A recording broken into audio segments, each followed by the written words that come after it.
Hello everyone, সবাই কেমন আছেন? আশা করি সকলে খুব ভালো আছেন। আজকে হচ্ছে শুক্রবার, আর আজকে সকাল থেকে যেন প্রচুর গরম পড়েছে। গরমের জন্য তো বাড়িতে একেবারে থাকাই যাচ্ছে না। তার ওপর তো বাড়িতে আছে দুটো বাচ্চা, তাহলে বুঝতেই পারছো আমার মনের অবস্থাটা। তার ওপর তো আমার বড় ছেলেটার আবার স্কুল ছুটি পড়ে গেছে, তার মানে বুঝতে পারছো তো আমার অবস্থাটা কতটা খারাপ। বড় ছেলেটা খিচুড়ি স্কুল থেকে ভাইয়ের জন্য খিচুড়ি আর ডিম নিয়ে এসছে, ওটাই ওদের প্রথমে খেতে দিলাম। আর আমার তো এই গরমে শুধু ভাজা পোড়া খেতেই বেশি ভালো লাগে, ঝোল ঝাল টক এগুলো কিছুই খেতে ভালো লাগছে না। বিশেষ করে আরও যদি থাকে পান্তা, তাহলে তো আর কিছু কথাই নেই। আজকে তো আমাদের বাড়িতে 2 পিস পাঙ্গাস মাছ ছিল, আর পরশু দিনের কাটাপোনা মাছ 3 পিস ছিল। তো আজকে ছেলে বলেছে সে নাকি লাল মাছ খাবে, তো তোমাদের আজকে দেখাবো আমি কি করে লাল মাছ তৈরি করি। তো প্রথমেই আমি মাছটাতে নুন হলুদ ভালো করে মাখিয়ে নেব। আমার ছেলেটা তো এই লাল মাছ হলে আর কিছুই দরকার হয় না তার। আমার যেহেতু আজকে একটু ভাজা পোড়া খেতে ইচ্ছে করছে, তাই আমি ভাবলাম একটা টমেটো পুড়ে নেব।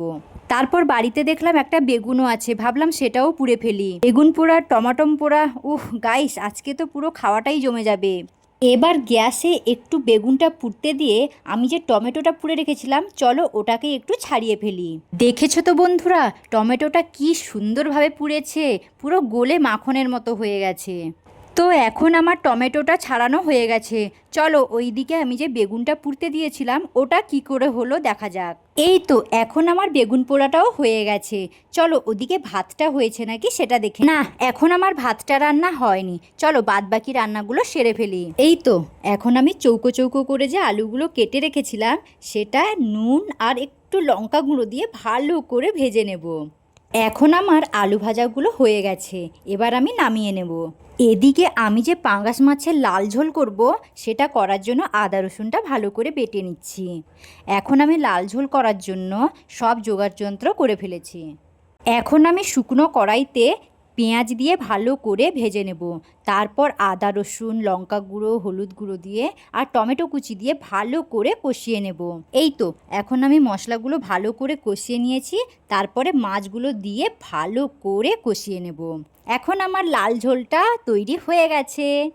তো দেখো বন্ধুরা, এই গরমেও আমি এতগুলো রান্না করে ফেলেছি, মানে করব না ভেবেও সব রান্নাই মোটামুটি হয়ে গেছে আমার পছন্দের আর আমার ছেলের পছন্দের।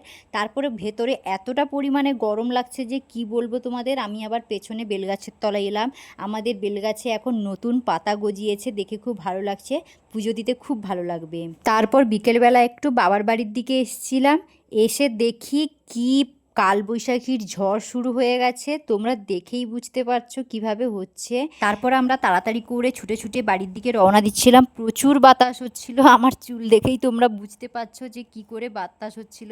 আর ওপরে মেঘ উঠেছে, সেটাও তোমরা দেখতে পাচ্ছ।